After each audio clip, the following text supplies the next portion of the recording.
नीर बीना की असहजता को दूर करता हुआ कब उसके मन में प्रवेश करने लगा, बीना जान सकी ना समझ सकी। रजनीश की बेरुखी उसे कुछ इस कदर सताती कि वह खुद को नीर के करीब जाने से रोक नहीं पाती। नीर की सादगी रजनीश के घमंड पे भारी पड़ती। उसका भोलापन रजनीश के तीखे व्यंगों, जो कि वह घर में मौजूद नौकरों और कर्मियों पे कसता, पर हावी रहती। नीर की आंखों के गमले में लगे सच्चाई के खुशगवार पौधों को बीना हमेशा रजनीश की आंखों के नागफानी से तौलती। रजनीश का पल्ला नीर से उसे सदैव ही हल्का महसूस देता। वो रजनीश को देख आश्चर्य से भर उठती कि कैसे नीर की संगत में रहकर भी रजनीश उसके जैसे खिल ना सका। वीना नीर की ओर बेहिसाब खींची जा रही थी, जैसे कोई उसकी डोरी को पकड़ जबरन नीर की ओर खींच रहा हो और वो कठपुतली सी नीर में समाने को राजी हो। दूसरी ओर नीर भी सारी बंदी से तोड़ वीना की ओर बढ़ रहा था।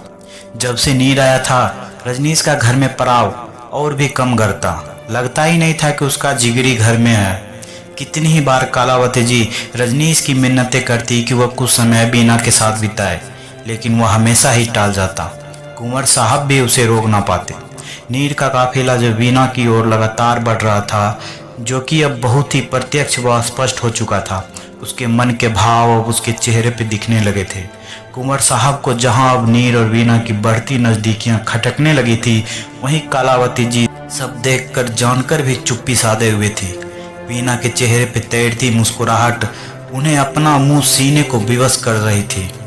रजनीश के दिए जख्मों पर नीर को मलहम लगाते देख रही कालावती जी अब उनकी हंसी ठिठोली में बस एक मुक दर्शक बनी रह जाती, या फिर कई बार उसके मन का एक कोना भी कहीं इसी हंसी का हिस्सा बन जाता। नीर हमेशा अपनी बातों से बीना को हंसाने का प्रयास करता। शुरू में जहां नाकामयाबी ही उसके हाथ लगी थी, वहीं अब बीना उसके भद्दे से चुटकुलों पर भी हंस देती और हंसने पर बीना के मोती से चमकते दांत नीर को भीतर तक सुकून दे जाते। जब भी नीर बीना की आंखों में झांकता तो पूरी तरह टूट जाता। उसकी आंखों में पसरा सूनापन नीर को अंदर तक कचोट देता। वो कुछ समझ ना पाता कि बीना की आंखों से इस उदासी के साये को कैसे हटाए। शाम का समय था। नीर अपने कमरे में चेयर पर बैठा सिगरेट के कस लगा रहा था। उसके हाथों में एक चेन थी जो उसकी माँ की थी। बीना उसके कपड़े रखने कमरे में आई तो उसे सिगरेट पीते देखा। आप सिगरेट पी रहे हैं? नहीं तो मैं नहीं पीता, नीर हाथ को पीछे छुपाते हुए बोला। सिगरेट पीना सेहत के लिए खतरनाक है, शायद सुना नहीं आपने। गम गलत करने के लिए शायद इससे अच्छी कोई दवा भी नहीं है, नीर बोला। अगर मैं कहूँ कि है, बीना ने कहा। अच्छा तो मैं कहूँगा कि उसका परिचय हमसे भी कराइए जरा, नीर ने इतराते हुए कहा। चलिए मेरे साथ। छमछम करती बीना अपनी बजती पायल के शोर में खोए नीर को छत पर ले आई। शाम का सूरज जैसे पेड़ों के बीच पिघल सा रहा था। अपनी लालिमा को लावे सा पिघलता सूरज पूरे आसमान पर अपनी लाली बिखेरे हुए था। ठीक उसी तरह जैसे दिन भर का थका मांदा इंसान अपनी माँ का आंचल खोजता है, कुछ उसी तरह सूरज भी शायद अब अपनी माँ के आंचल में छिपने को जा रहा था। ठंडी ठंडी हवा मीठी सुगंध लिए अपने चरम पर थी। एक बेहद ही शांत और खुशनुमा माहौल था नीर के आगे। पंछियों की चहचहाहट के बीच छमछम करती बीना की पायल समा को और संगीतमय कर रही थी। नीर बीना से बोला, यहाँ क्यों आए हम? बताती हूँ, आओ। बीना नीर के लिए छत के छोर तक चली आई। डूबता सूरज कुछ यूं महसूस हुआ नीर को जैसे उसके हाथों में एकदम पास से होकर गुजर रहा हो, जैसे अभी उचक कर वह उस पिघलते गोले को अपने हाथों में थाम लेगा। उसके अंदर का तूफान जैसे थम सा गया था। बीना अपने हाथ फैलाकर और अपनी आंखों को बंद कर इस हवा को महसूस करो। इस हवा को ना सिर्फ अपने तन पर बल्कि अपनी आत्मा में जज्ब होने दो। देखना गम गलत करने के लिए से बेहतर कुछ नहीं होगा। नीर, एक शर्त है। बीना, क्या? नीर, तुम भी मेरे साथ इसे महसूस करोगी, ठीक है? और नीर और बीना ने अपने हाथ फैला दिए। आंखें बंद कर माँ प्रकृति की खूबसूरती को अपने भीतर भरना शुरू कर दिया दोनों ने। नीर को अपना अंत जैसे घुलता नजर आया जब उसने आंख खोलकर बीना को देखा। आंखें बंद किए, हाथों को फैलाए बीना एक शांत नदी सी सागर में खुद को डुबाने को तैयार खड़ी थी। नीर उसकी मासूमियत को निहारता अपने गमों को गलत करने का बहाना तलाश बैठा। कालावती जी के कमरे में आज खूब धमाकचौड़ी मच रही थी। नीर और बीना बिल्कुल बच्चों जैसे एक दूसरे को पकड़ रहे थे। कभी नीर उसे छेड़ता तो कभी बीना। बीना के चेहरे पर एक अलग ही नूर दिख रहा था कलावती जी को। खेल खेल में नीर अलमारी से जा टकराया और ऊपर रखी एक धूल सनी एल्बम उसके सिर पर आ गिरी।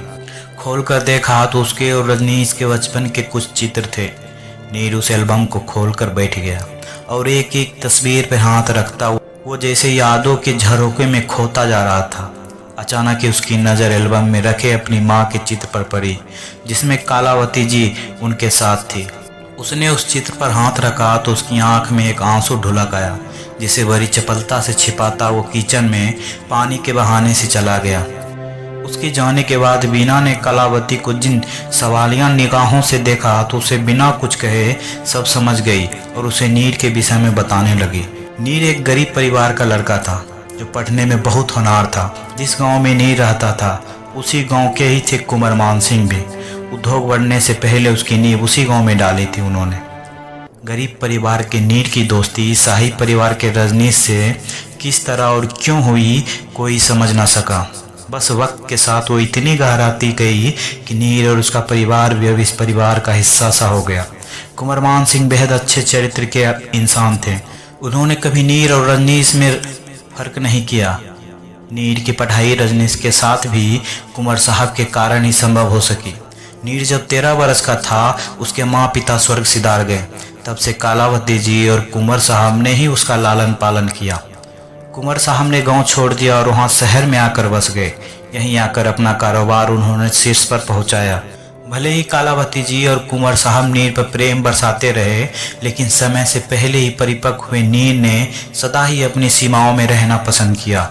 वो इस शाही आलीशान महल में रहते हुए भी साधारण जीवन ही जीता रहा और कलावती जी और कुंवर साहब के प्रेम को एहसान के रूप में ही लेता रहा। कहीं ना कहीं इसके पीछे रजनीश का बदलता व्यवहार मुख्य कारण था। जब से उसके माता पिता का प्यार बटा, रजनीश नीर को तानों से छेदने के बहाने ढूंढा करता। शुरू से ही सारे लार प्यार का अकेला मालिक रजनीश उस प्यार में किसी और का हिस्सा बर्दाश्त न कर पाता और गाहे बगाए इसका गुस्सा वो नीर पे निकालता। लेकिन अपनी परिस्थितियों से मजबूर नीर हमेशा उसके गुस्से को शांति से ऊपर लेता और फिर रजनीश के अच्छे मूड में वो खुद के लिए दोस्ती और प्यार तलाश लेता। रजनीश भी उससे लगाव तो रखता ही था, बस अपने माता पिता का प्यार नीर से साझा करना उसे गलत लगता। सदैव दर्द में रहा नीर कभी उस दर्द को अपनी आंखों तक ना लाया और हमेशा ही अपने खालीपन को भी अपने भद्दे चुटकुलों और बेकार की हरकतों में छिपाता रहा। कलावती जी की आंखें अब नम हो उठी थी। पानी लेने गया नीर अब तक ना लौटा था। बीना उठकर किचन की ओर बढ़ गई। किचन में नीर को ना पाकर बीना ने चारों ओर निगाह दौड़ाई तो नीर हॉल में एक कोने में खड़ा एक तस्वीर को निहार रहा था। बीना ने जाकर उसके कंधे पे हाथ रखा तो उसके गले लग बेतरह रो पड़ा। बीना को एहसास तो लगा, लेकिन नीर के आंखों के बहते आंसू नीर को हल्का करने के लिए जरूरी भी थे, तो इस कारण वो चुपचाप खड़ी नीर के बहते आंसू की बूंदें अपने कंधों पर बटोरती रही। कुछ देर तक नीर बीना में अपना सुकून तलाशता रहा। एक लंबी गहरी उछाल छोड़ नीर बीना से अलग हुआ तो इस बीते पल की असहजता उन दोनों के ही चेहरे पर थी। बीना हमेशा की तरह छत पर अपना सुकून तलाशने जा रही थी जब कुछ आवाज़ें उसकी कानों से टकराई। मुझे थोड़ा समय दो राज। थोड़ा? तुम यहाँ आए 1 महीना बीत चुका है नीर। ये इतना आसान नहीं है जितना तुम समझ रहे हो। मैं कुछ नहीं जानता। जिस काम के लिए तुम्हें बुलाया है उसे जितना जल्दी तुम पूरा करो तुम्हारे लिए सही होगा। रजनीश के चेहरे पे आक्रोश था। दूर खड़ी बीना सब सुनकर उनके पास आई और बोली, कौन सा काम? किस काम की बात कर रहे हो? नीर के चेहरे पे घबराहट के भाव दौड़ गए, लेकिन रजनीश तटस्थ था। देखो ना, इसकी फर्म खुलवाना चाहता हूँ मैं विदेश में, लेकिन यह है कि इसे कोई फर्क नहीं। कुछ ग्राउंड वर्क करने के लिए इसे यहाँ बुलाया था, लेकिन ये तो जैसे सब भूले बैठा है। काम में बिल्कुल मन ही नहीं है इसका। बीना ने नीर को देखा।